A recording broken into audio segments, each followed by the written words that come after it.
Ever get that feeling like, all the stuff we're told we need to be happy, the fancy car, the big house, it's all kind of missing the point. Yeah, Yeah, definitely.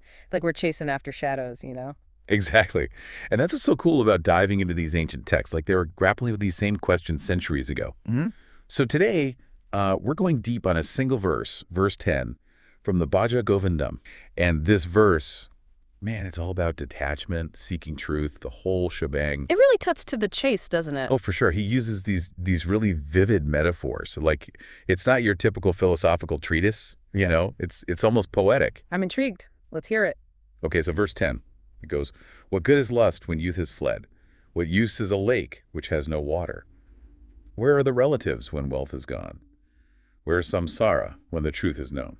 Whoa, he just lays it all out there, doesn't he? 4 questions, bam, bam, bam. Right. It's like he's shining a spotlight on all the things we cling to, all the things we think will bring us happiness.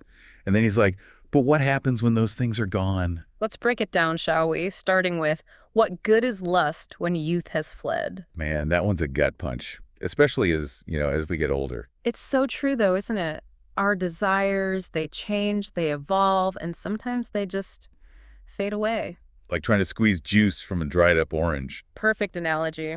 And Shankaracharya compares our youthful energy to a lake full of water, vibrant and alive.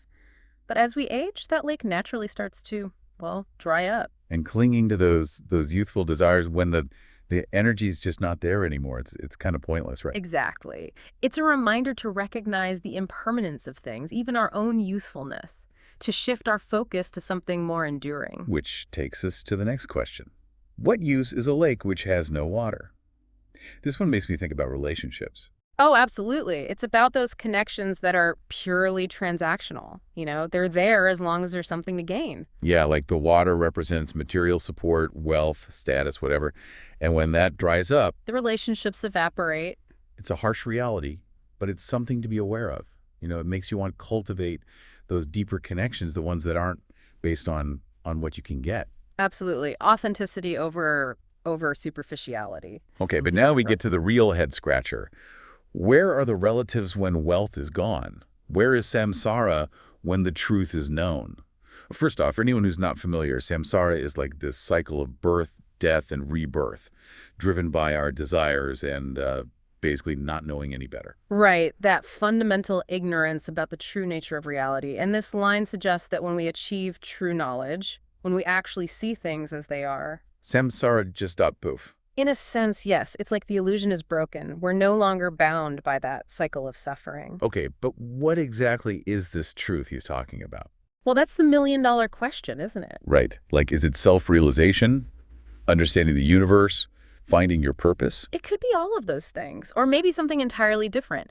The beauty of it is that it's open to interpretation. So it's less about like finding a specific answer and more about the journey itself. Exactly. It's about constantly seeking, questioning, and shedding those limiting beliefs that keep us trapped. Which brings us back to that final question. Mm.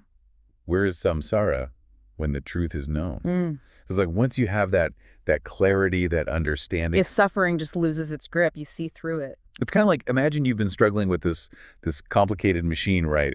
And then finally it clicks, you understand how it works. Suddenly it's not frustrating anymore. Yes. It's no longer this mysterious source of anxiety. It's amazing how these like ancient teachings, they still hit home today. We're still so caught up in the material world chasing those fleeting pleasures. But this verse, it's a powerful reminder that there's so much more to life.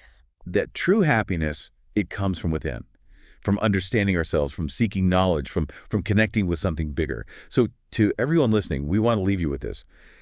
If true happiness isn't found in the temporary and superficial, where do you start looking for it in your own life? What truths are you seeking to uncover? What will set you free?